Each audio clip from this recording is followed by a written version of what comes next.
There we are.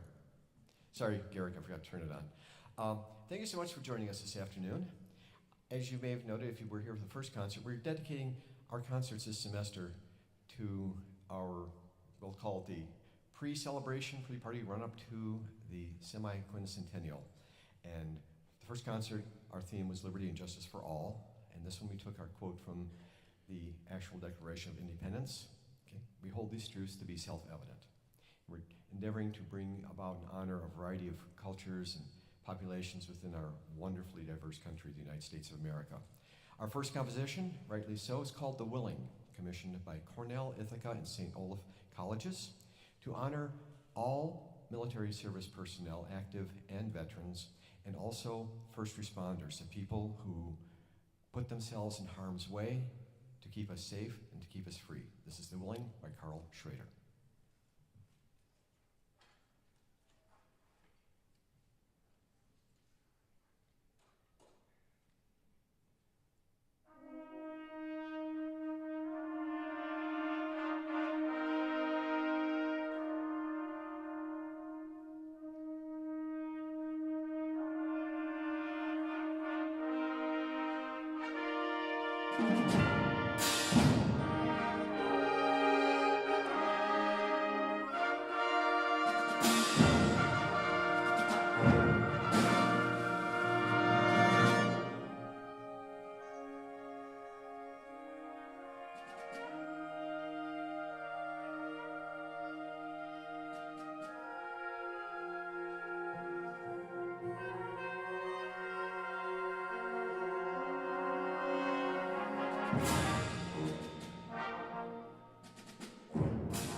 Soon after the United States entered World War II, conductor Andre Castellanos approached three American composers with the suggestion that each write a musical portrait of an eminent American who expressed, quote, the magnificent spirit of our country.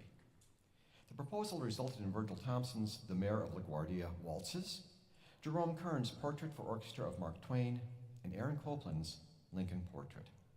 The Cincinnati Symphony Orchestra premiered the latter on May 14, 1942, with Castellanos conducting and William Adams reading the famous words of Abraham Lincoln. The work was subsequently arranged for band in 1951, and both versions have become patriotic favorites. When I was an undergraduate student, like our students on stage, I was extremely fortunate to be in an ensemble that performed this very composition with the great Marian Anderson narrating. Regarding his score, Copland writes, I worked with musical materials of my own, with the exception of two songs of the period, the famous Camptown Races, and a ballad known today as Springfield Mountain. In neither case is the treatment a literal one. In the opening section, I wanted to suggest something of a mysterious sense of fatality that surrounds Lincoln's personality. Also, near the end of that section, something of his gentleness and simplicity of spirit.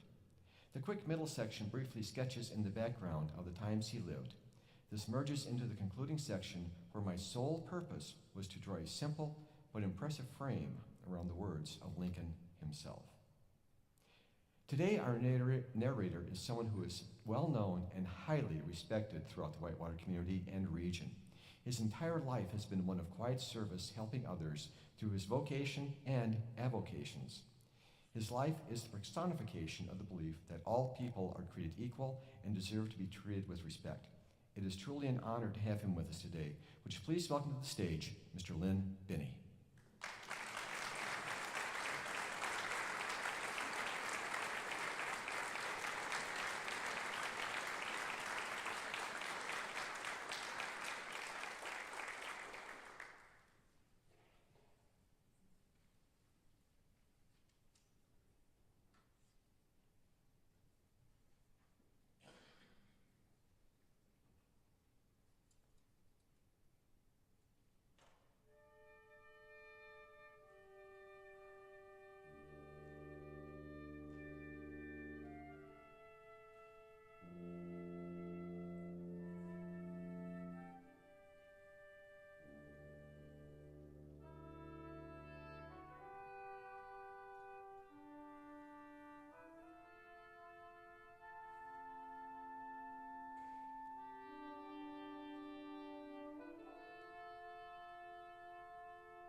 cannot escape history.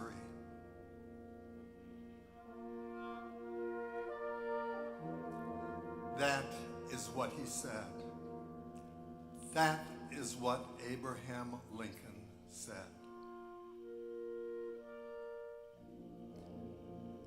Fellow citizens, we cannot escape history. We of this Congress and of this administration will be remembered in spite of ourselves. No personal significance or insignificance can spare one or another of us. The fiery trial through which we pass will light us down in honor or dishonor to the latest generation. We, even we here, hold the power and bear the responsibility.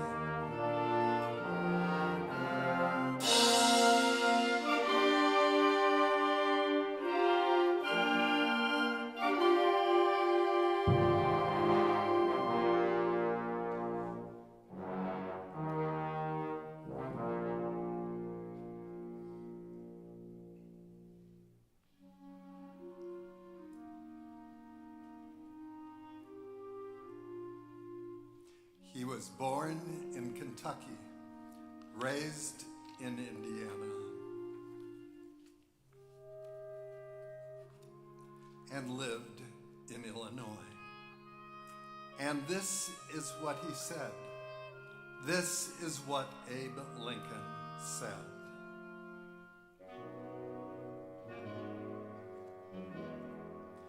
The dogmas of the quiet past are inadequate for the stormy present. The occasion is piled high with difficulty, and we must rise with the occasion. As our case is new, so must we think anew and act anew. We must disenthrall ourselves, and then we shall save our country.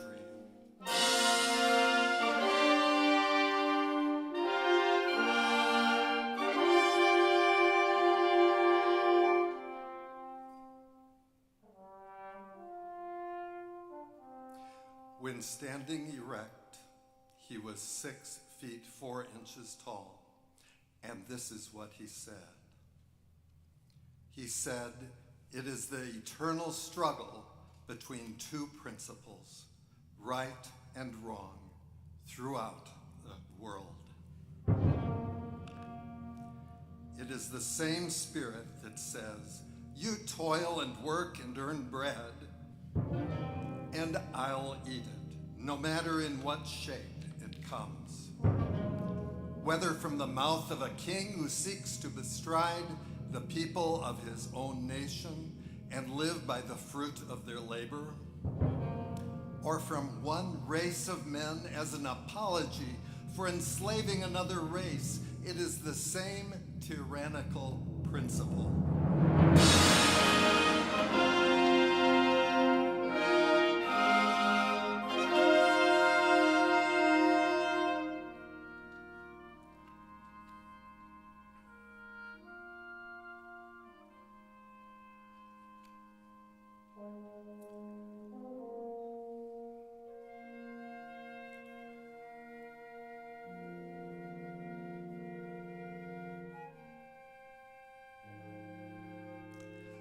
Lincoln was a quiet man.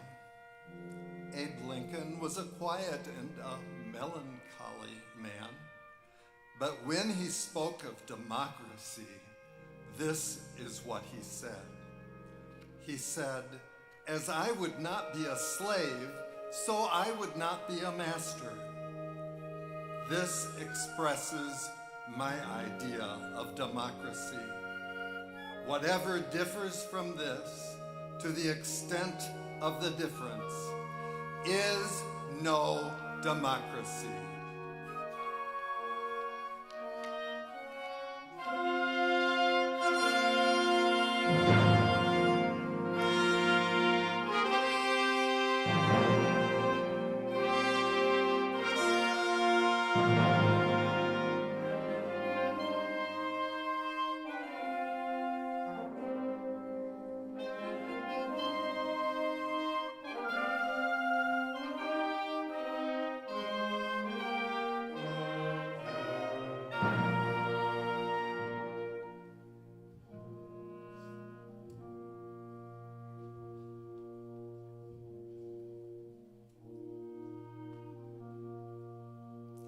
Abraham Lincoln, 16th President of these United States, is everlasting in the memory of his countrymen.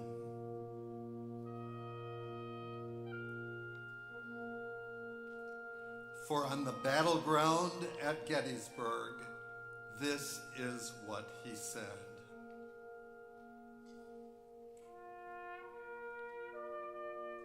He said that from these honored dead we take increased devotion to that cause for which they gave the last full measure of devotion.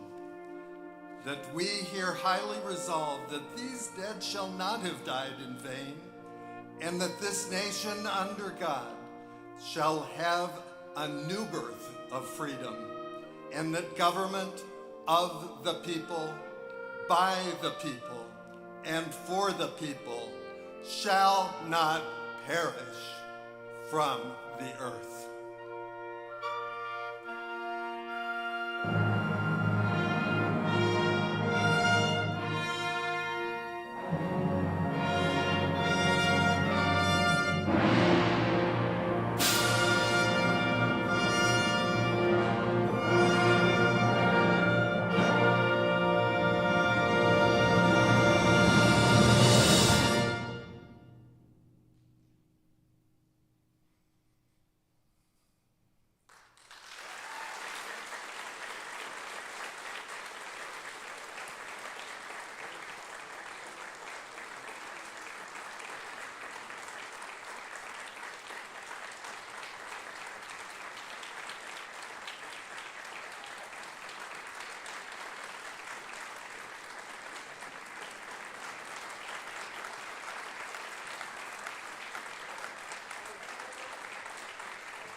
Okay, I just need to reboot. He went to sleep. Thank you, Lynn Binney. Indeed.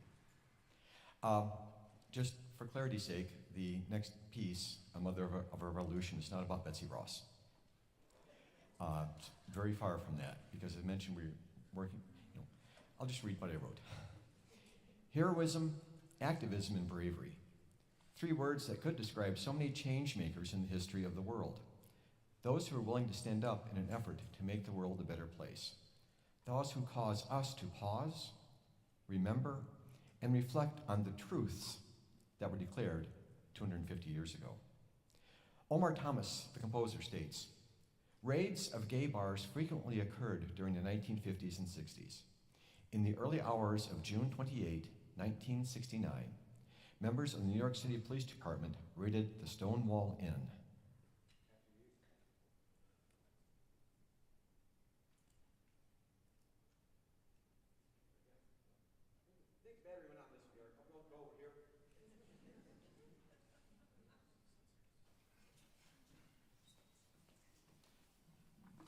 How are we doing with this? Oh, great, okay.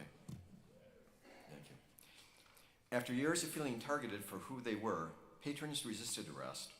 A scuffle broke out, and a clash between demonstrators and police ensued for several hours. Protests and riots continued for 6 days. This composition is a celebration of the bravery of trans women, and in particular, Marcia, quote, "pay it no mind," unquote, Johnson. Marcia is credited with being one of the instigators of the famous Stonewall Uprising in June 28, 1969, one of the pivotal events in the LGBTQ+ movement of the 20th century, which is commemorated annually during the worldwide Gay Pride celebrations. The disco vibe in the latter half of the piece is meant to honor club culture, a sacred space held amongst LGBTQ+ persons. The Stonewall Inn is a national monument operated by the National Park Service and is located in New York City. This is a mother of a revolution.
The composer Michael Dougherty writes, "This concerto, composed in memory of my father, Willis Dougherty, 1929 to 2011, is a musical reflection on family trips during my childhood to the Mississippi River near McGregor, Iowa.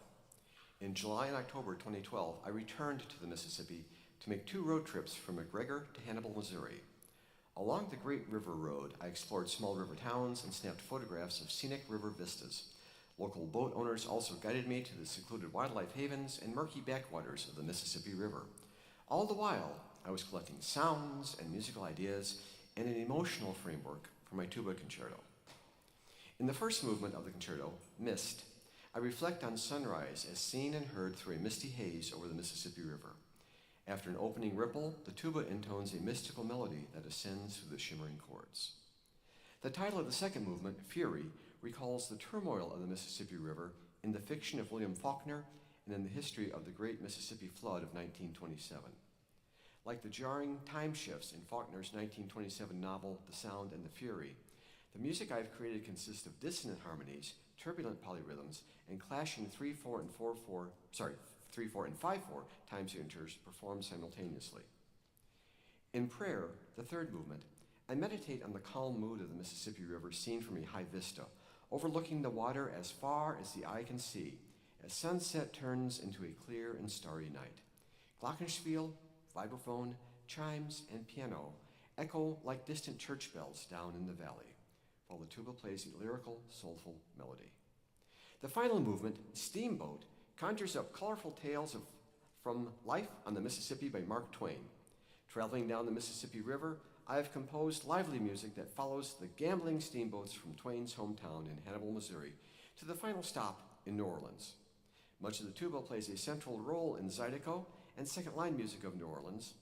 The tuba soloist in my concerto leads a second line of syncopated rhythms that propel the concerto to a virtuosic conclusion. In my role here at the university, I've had the distinct joy and honor of witnessing the musical growth of our soloist firsthand. During our summer band camp, I often see young students going into 6th grade, lugging around very large instruments that are quite heavy. Sometimes they're larger than they are. Such was the case with the 6th grade Erin Murphy.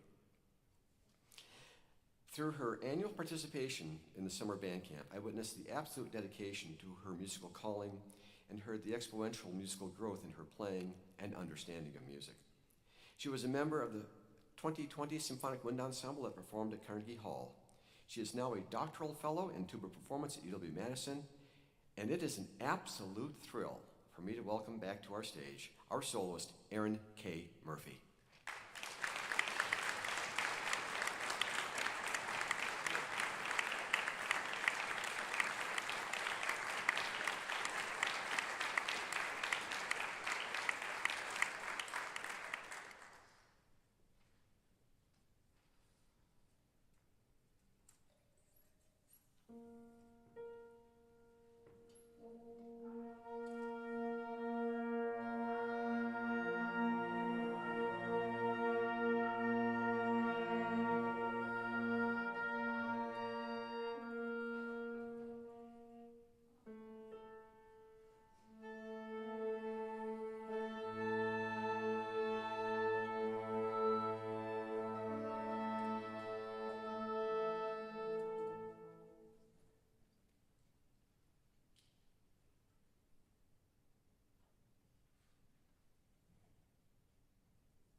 As we celebrate the signing and the semi-quincentennial of the Declaration of Independence, I also thought it was important for us to remember there were a lot of people here before then. And I discovered, well, I've known the work of Brent Michaels David for some time, and I thought this is a piece that I really wanted to put on this program. As Lincoln said, we can't escape history. Can you imagine a scenario where a civilization is so forward-thinking and compassionate that its leaders discussed how a decision they make would impact the next 7 generations? This powerful philosophy comes from the Haudenosaunee Confederacy, also known as the Iroquois Confederacy, or the League of Five Nations, which is recognized as one of the oldest participatory democracies on Earth. I share the words of Brianne Smith from the Indigenous Foundation. Quote, "At its core, the 7 generations principle teaches that the decisions we make today should create a sustainable world for the 7 generations that follow. Haudenosaunee leaders are guided by the idea that when they sit in council, they must not think only of themselves, their families, or even their immediate communities. Instead, they must consider the well-being of those who will come after them. I know 7 generations feels like a long time, but consider this. If you were able to meet your great-grandparents, which I remember doing as a child, and you are able to meet your great-grandchildren one day, that's 7 generations right there. It doesn't feel so distant when you realize that you could see 7 generations in your lifetime. The actions you take today will impact 7 generations to come. The healing, the change-making, the growth, and protection of our land and resources will all shape the world. Our ancestors, even in times of hardship, made choices with the next 7 generations in mind. They thought about sovereignty and clean water and culture and language, not for their own immediate benefit, but to ensure that we, their descendants, would have a strong foundation to stand on. This understanding reinforces that we are not separate from our history or our future. We are a continuation of both. The 7 generations principle calls on us to honor those who came before us while recognizing our responsibility to those yet to come. Looking back 7 generations, we see a world shaped by colonization, upheaval, and trauma, experiences that deeply affected our ancestors. Their resilience and wisdom live on in us, shaping who we are today." End of quote. Now can you imagine a scenario where you are forced to leave what has been your homeland for generations and go away to a less than desirable location, giving up your way of life, maybe forcibly having to march 1,000 miles, not being allowed to speak your native language? Those are the scenarios of the heritage of the indigenous peoples of North America. Brent Michael Davids was born in Madison, Wisconsin. His lineage is Mohican, Munsee, Lenape. Brent is Native American. His list of compositions in the widest array of media, film scores, dances, chamber groups, just any musical group, awards and honors, is over 12 pages long, single-spaced. The composer writes, "Indian Treaty Time is a tribute to the American Indians of Minnesota. It musically evokes the massive loss of indigenous lands that left the Dakota and Ojibwe people removed from their original territories. American Indians did not own land privately, as Western European settlers may have assumed. The idea that land could be bought and sold was a foreign concept not shared by the Indians. For Dakota and Ojibwe people, the land was regarded as a living relative where Indians and earth existed in a shared kinship relationship. The treaties were agreements between sovereign nations and considered the highest law of land by the United States Constitution. It is hoped that Indian Treaty Time will open another doorway for discussion in a way that is respectful, is musical, and honors the Dakota and Ojibwe of Minnesota. In that light, I want to make certain, as I know there are people in the audience that have indigenous backgrounds and also are students of indigenous culture and music. When Brent wrote this piece, it is very indicative of indigenous Native American music, but none of the songs, actual songs or tunes, were used because they are considered sacred and can only be performed in certain spaces by certain people. So this is Brent Michael David's original composition.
The end of every semester is always a panic for all of us.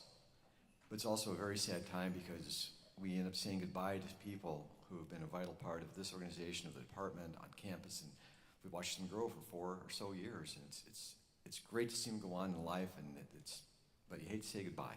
I'm terrible at that. So before we perform our final composition, we wish to recognize 2 members of the ensemble who are performing with us for the last time.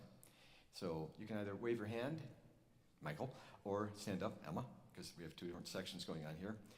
Michael Siskowski will be graduating with a degree in composition and music theory. His new journey is to keep composing music with a keen interest in writing for marching bands. Emma Yeakley will be graduating with a degree in trumpet performance. Having been accepted to every graduate school she applied to, Emma has settled on the University of North Texas for her master's degree in trumpet performance. I just want to thank you both for, Emma, stand up. I just want to thank you both for everything you've done for and given to all of our ensembles and this department. It has been an absolute joy watching you continue your musical journey, and we all wish you the absolute very best. Please stay in touch. Would you join me in thanking them?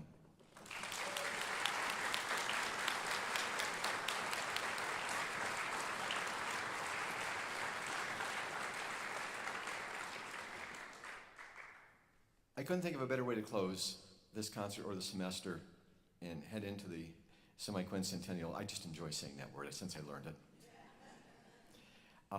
With this composition. America the Beautiful is an American patriotic song. The lyrics were written by Catherine Lee Bates, and the music was composed by church organist and choirmaster Samuel A. Ward. Bates originally wrote the words as a poem she titled Pike's Peak, first published in the 4th of July edition of the church periodical, The Congregationalist, in 1895. At that time, the poem was titled America for the publication. Ward had originally written the music Materna for the hymn O Mother Dear Jerusalem in 1882, though it was not first published until 1892. Ward's music combined with the Bates poem was first published in 1910, entitled America the Beautiful. And our family's been fortunate enough to drive extensively in this country, especially out west and out east. And it is America the Beautiful. We are so blessed with so many natural wonders in this country, both the scenery and the people we've met along the way. But you may not know the name Warren Barker, but I promise you, you have heard his music. At the ripe old age of 24, he was hired as a chief arranger by NBC shortly after World War II, assisting Carmen Dragon. He composed music for more than 30 television shows, the most famous being the original Bewitched, That Girl, The Flying Nun, and contributions to The Partridge Family Show, and of course, the original Batman series. Pow, yeah. His best-known movie work was heard in Hello, Dolly. He was known as one of the very best arrangers. We honor the incredibly diverse lands and people of our nation with this beautiful and grand arrangement of America the Beautiful. Thank you so much for attending today, and please drive home safely.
Thank you.